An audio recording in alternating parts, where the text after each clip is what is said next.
Cedar Point is an amusement park in Sandusky, Ohio. This is one of the best amusement parks in the world. So let's get right into this review. Starting off with the front of the park, you're greeted with the carousel and ocean motion. Two pretty standard flat rides for most amusement parks. You got the sky ride, which is in the middle. It's got some nice views of the park, but most of the time it's just faster to walk because of the line. Then we got Gatekeeper, not really a favorite of mine. I think it's one of the weaker wing coasters. And then we got Raptor across the midway. This thing is an awesome invert. This thing is snappy, intense. Definitely one of those rides I'd recommend when going to Cedar Point. And then, of course, we got Valraven next door, which I think it's okay. It's definitely the worst dive coaster I've ridden.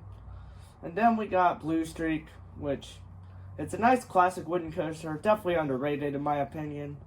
And then we got Power Tower, which is a solid SNS drop tower. It's kind of weak in terms of forces, but the thing that makes it solid is probably the views of Cedar Point. Then we got the Elephant in the Room Top Thrill 2 that was only open for 6 days of the year. It was a reimagining of Top Thrill Dragster, and it wasn't as good as Dragster, in at least my opinion, but it's still a solid ride. Then if you go towards the boardwalk, you got Max Air and Windseeker and the Wild Mouse, pretty solid rides. Then you got Corkscrew. This one, you can decide if you want to do it or not. Like, it's your choice.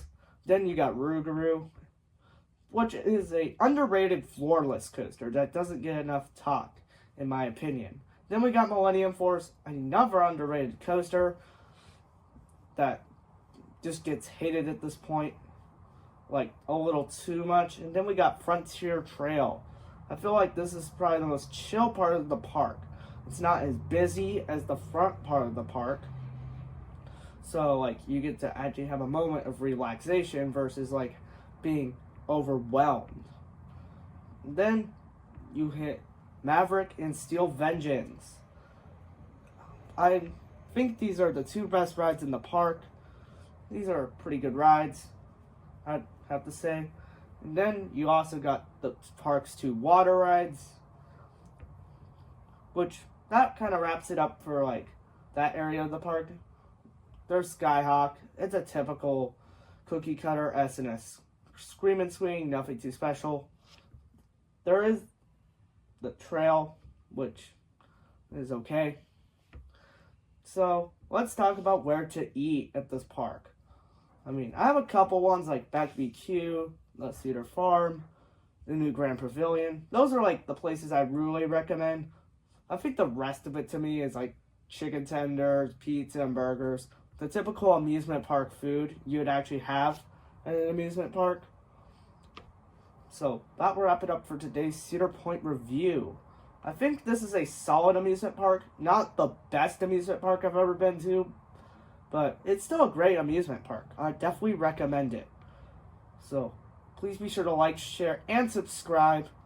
And I'll see you all next time.